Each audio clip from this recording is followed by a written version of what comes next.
चलिए एक बार और किसी अंग को लेकर हम बातचीत करते हैं ताकि आपका जानकारी का जो एक लाइब्रेरी है वो बढ़ती जाए।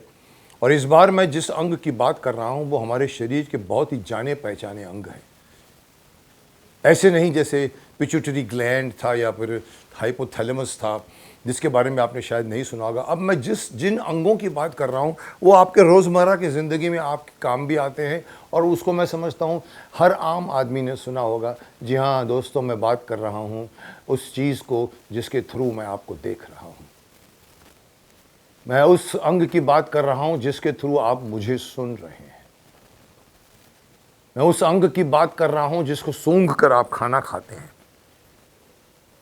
या उस अंग की बात करूंगा जिसको आप मुंह में डालकर टेस्ट करते हैं, या उस अंग की बात करूंगा जो आपको स्पर्श की अनुभूति देता है। जी हाँ दोस्तों, मैं बात कर रहा हूं अपने पंच इंद्रियों की। या आपने तो बहुत बार सुना होगा हमारे शरीर में 5 इंद्रियां हैं, आँख कान नाक मुंह और स्पर्श इंद्रियां।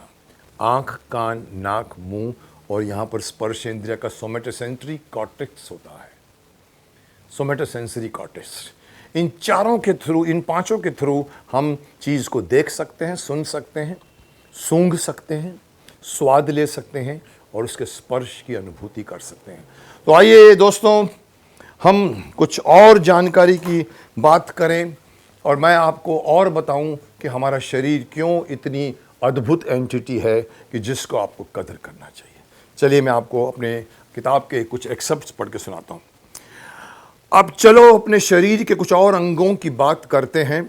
आप लोगों ने शायद सुना ही होगा कि हमारे शरीर में 5 इंद्रियां हैं, देखने की, सुनने की, सूंघने की, स्वाद चखने की और स्पर्श की अनुभूति पाने की। इन सभी के लिए ऊपर वाले ने शरीर को बहुत ही करामती और संवेदनशील ऑर्गन्स यानी अवयव बना के दिए हैं। वो हैं आँख, कान, नाक, जबान और त्वचा। दरअसल ये सभी मस्तिष्क के सपोर्टिव ऑर्गन्स हैं। ये खुद काम नहीं करते, ये सिर्फ एक तरह के माध्यम है जो दिमाग तक अनुभूति को लेकर जाता है। तो अगर ये कहा जाए कि ये दरअसल मस्तिष्क के सहयोगी अंग हैं, क्योंकि अगर कोई देखता, सुनता, सूंघता, स्वाद लेता या स्पर्श का महसूस करता है तो ये सभी अंग नहीं हैं, बल्कि ये मस्तिष्क ही है जो ये सब करता है। आपको सुनने में थोड़ी सी हैरानी होगी, अरे साहब क्या बात करते हैं, हम तो आंख से देखते हैं। तो बोलेगा अरे क्या बात करते हैं, हम मुंह से खाते हैं। कोई बोला क्या बात करते हैं, अरे हम तो अपने कान से सुनते हैं। स्पर्श कोई टच करता तो हमारी स्किन होती है। पर मैं आपको बता दूं, ये सभी प्रिंसिपल ऑर्गन्स नहीं है, सपोर्टिव ऑर्गन्स हैं, सहयोगी अंग है। क्योंकि दरअसल मेन बॉस या जो कुछ देखता, सुनता, सूंघता, स्पर्श करता है वो ब्रेन है। अब आइए आप सुनेंगे तो आप समझेंगे मैं क्या कहना चाहता हूं। ये सभी अंग तो माध्यम हैं उन सभी अनुभूतियों को मस्तिष्क तक पहुंचाने के लिए। चलो बच्चों, तुम्हारे साथ थोड़ी गूढ़ या यूं कहो आध्यात्मिक लेवल वाली बात हो जाए। चलिए इस भौतिक बात जो मैं कर रहा हूं, हमारा शरीर भौतिक है। हमारा आंख कान नाक मुंह बोलो या हमारा ब्रेन बोलो, हमारे हाथ पैर बोलो, ये सब भौतिक चीज़ें हैं जो भगवान ने आपको दी है शरीर में। पर मैं चाहता हूं कि इस लेवल पर, इस जगह पर चलिए आपके साथ थोड़ी सी गूढ़ यानी आध्यात्मिक बातें हो जाए। लोग कहेंगे बच्चे क्या समझते हैं, मैं बच्चों के लिए भी कह रहा हूं, बड़ों के लिए भी कह रहा हूं, कुछ आध्यात्मिक लेवल की बात हो जाए।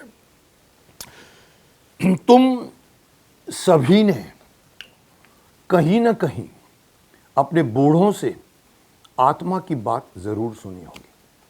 आत्मा, आपने अपने बुजुर्गों से ये वर्ड जरूर सुना होगा, आत्मा अमर है, आत्मा अमर है, हमारे शरीर में आत्मा है।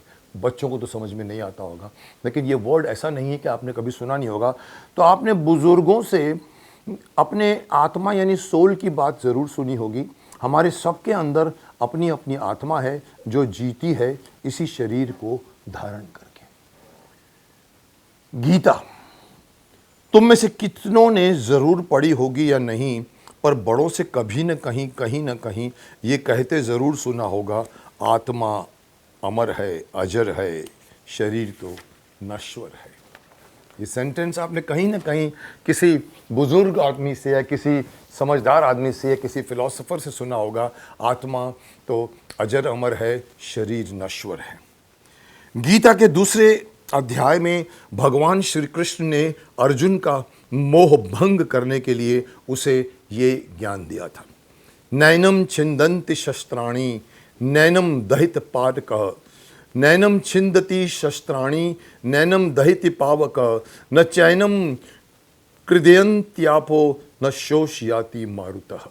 अर्थात इस आत्मा को शस्त्र आदि नहीं काट सकते, इसको आग नहीं जला सकती, इसको जल गीला नहीं कर सकता और वायु नहीं सुखा सकता।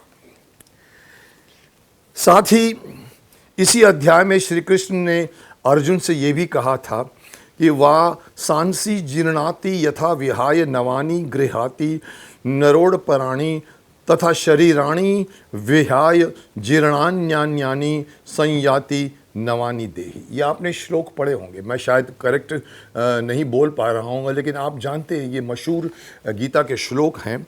अर्थात अब उसका मैं मतलब समझाता हूँ। यदि तू कहे कि मैं तो शरीर का वियोग का शोक करता हूँ, तो ये भी उचित नहीं है, क्योंकि जैसे मनुष्य पुराने वस्त्रों को त्याग करके दूसरे नए वस्त्रों को धारण करता है, वैसे ही जीवात्मा पुराने शरीर को त्याग कर दूसरे नए शरीर को प्राप्त होता है। बहुत ही गूढ़ बात है, बहुत ही नासमझ भी लोगों को भी समझना चाहिए कि आपका ये शरीर है, आत्मा इसके अंदर विवास करती है, जब तक आप जीते हैं उसको भोग करती है, जब आपकी मृत्यु होती है तो ये आत्मा उड़ जाती है। आत्मा निकल के उसको दूसरा जन्म इमीडिएटली मिल जाता है या टाइम लगता है, और वो किसी दूसरे शरीर में प्रवेश करती है और वो दूसरे शरीर को फिर भोगती है। जैसे कि हम अपने पैंट शर्ट कोट को चेंज करके दूसरी पैंट शर्ट कोट पहन लेते हैं, वैसे ही आत्मा करती है। आत्मा और शरीर का वही संबंध है जो हमारा अपने कपड़ों के साथ संबंध है। इस गूढ़ ज्ञान को यहाँ लाने का तो मेरा सिर्फ यही मकसद है कि मैं तुम्हें बताना चाहता हूँ कि ये दरअसल आत्मा ही है जो हमारे शरीर को धारण करती है, ये जीवन भोग रही है। जब माँ के गर्भ में बच्चा जन्म लेता है तो उसमें आत्मा प्रवेश करती है और दिल की धड़कन वहीं से शुरू हो जाती है। जितने भी कोशिकाओं से विभाजित और विकसित होते हुए अंग बनते चले जाते हैं, वो दरअसल इसी आत्मा को जीने के लिए मिलते हैं। और सबसे पहले जो अंग यानी अवयव उसे मिलता है वो है मस्तिष्क यानी ब्रेन, और इसकी पूंछ यानी कि टेल, इसकी जो पूंछ रहती है ये ब्रेन की, उसे हम मेरु रज्जा कहते हैं, अंग्रेजी में जिसे स्पाइनल कॉर्ड कहा जाता है। ये ब्रेन, इसके पीछे स्पाइनल कॉर्ड, जिसे हम कह सकते हैं कि ब्रेन की पूंछ है। ये 17 इंच के बराबर होती है जो हमारे पीछे मेरु रज्जा रहती है, जिसे हम स्पाइनल कॉर्ड कहते हैं। मेरे हिसाब से अगर आप मुझे असलियत पूछना चाहें तो मैं ये कह सकता हूं, ये अगर ये कहा जाए कि हर मनुष्य सिर्फ दिमाग और मेरु रज्जा है तो अतिशयोक्ति नहीं होगी। अब आप बोलो कि क्या बोलना चाहते हैं आप? ये पूरा शरीर है, पर अगर रियलिटी आपको बताऊं तो शरीर कुछ नहीं है, दिमाग और उसकी मेरु रज्जा ये अपने आप में एक पूरा शरीर है।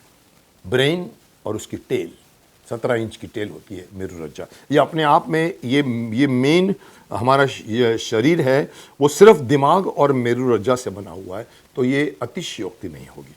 बाकी सभी अंग, अभी आप कहते हैं हम पूरा शरीर देखते हैं, ये सारे अंग इस मुख्यालय यानी हेड ऑफिस के सहयोगी अंग कहलाए जा सकते हैं। तो तुम शायद चकरा गए होगे कि दिमाग और मेरु रज्जा ये कैसे पूरा शरीर हो सकते हैं। आओ मैं समझाता हूं आपको। हमारे मस्तिष्क यानी दिमाग को जीवित रखने के लिए ऑक्सीजन और ग्लूकोज की जरूरत पड़ती है, तो उसी के लिए लंग्स और दिल बने हुए हैं। जीवित रहने के लिए उसे ऑक्सीजन चाहिए। उसी ऑक्सीजन को प्रदान करने के लिए हमारा दिल और फेफड़े बने हुए हैं, दिमाग को ऑक्सीजन प्रदान करने के लिए, जो हमारी प्राणवायु होती है। दिमाग बाहरी दुनिया को देखना, सुनना, महसूस करना चाहता है, जो उसकी जानकारी और अनुभव को बढ़ाता है। हम जब देखते हैं बाहर, इधर उधर, इधर उसको इसको, दुनिया भर की चीज़ें, हमारा अनुभव बढ़ता है। तो दिमाग को चाहिए ये सब चीज़ें, तो वो क्या करता है, उसी के लिए उसे आंख, कान, नाक, जबान और त्वचा प्रदान की गई। इंफॉर्मेशन, दीज ऑर्गन्स, जो पंच इंद्रियां हैं, दे आर जस्ट इंफॉर्मेशन लाने वाले एजेंट्स हैं, माध्यम है। तो ये इसके लिए इन सब लोगों को दिमाग के लिए ये 5 अंगों को बनाया गया है: आंख, कान, नाक, जबान और त्वचा।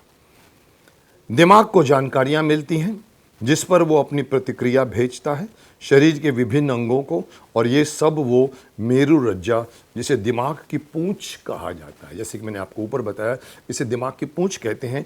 तो वो क्या कहता है, उसको जो ऑर्डर भेजना है वो उसके द्वारा करता है। अब दिमाग ने देख लिया, उसको मैसेज भेजना है, कैसे भेजेगा? मेरु रज्जा। मेरु रज्जा सब जगह फटाक से मैसेज भेजती है, तो मेरु रज्जा के द्वारा करता है। दिमाग के किसी कार्य को अंजाम देना होता है, यहाँ से वहाँ जाना होता है, तो उसे हाथ और पैर दिए गए। अब हम आते हैं आगे, आपको मैं बता रहा हूँ कि ये पूरा शरीर के बारे में आपको थोड़ा बताना जा रहा हूँ, जो आप चकरा जाओगे कि ये आँख, कान, नाक, मुँह सिर्फ ब्रेन को मैसेज या इंफॉर्मेशन प्रदान करती है। अब सपोजिंग दिमाग को कहीं जाना है, मुझे यहाँ से अभी नीचे उतरना है या ऊपर चढ़ना है, पहाड़ पे जाना है, तो उसके लिए भगवान ने हाथ और पैर दिए। ये हाथ और पैर एक्चुअली दिमाग को लेकर जा रहे हैं। तो उसके लिए हाथ और पैर दिए हैं, जिन्हें अंग्रेजी में लिम्स कहा जाता है। ये लिम्स है, ये अपर लिम्ब है, ये लोअर लिम्ब है। ये किसके लिए है? कि दिमाग को जाना है, दिमाग को पहुँचना है, दिमाग को कुछ करना है। इसीलिए कहा जा सकता है कि आत्मा को जीवन भोगने के लिए दिमाग और मेरु रज्जा मिली। अब हम आते हैं, इसी से हम समअप कर रहे हैं। क्यों मैं इसको डिटेल में बता रहा हूँ? आत्मा एक्चुअली आत्मा भोग रही है, पर वो आत्मा भोगेगी कैसे? बाहर से तो भोग नहीं सकती। जब बाहर रहती है, शरीर में घुस जाती है, तो उसको एक पूरे का पूरा शरीर मिल जाता है, उसके थ्रू वो इस जिंदगी को भोगती है। तो आत्मा को जीवन भोगने के लिए दिमाग और मेरु रज्जा मिली है, और ये दोनों अपने आप को सही ढंग से चलाने, जीने और अनुभव प्राप्त करने के लिए बाकी सारे शारीरिक अंगों का सहारा लेते हैं। अब आप समझ में आ गई होगी आपकी बात।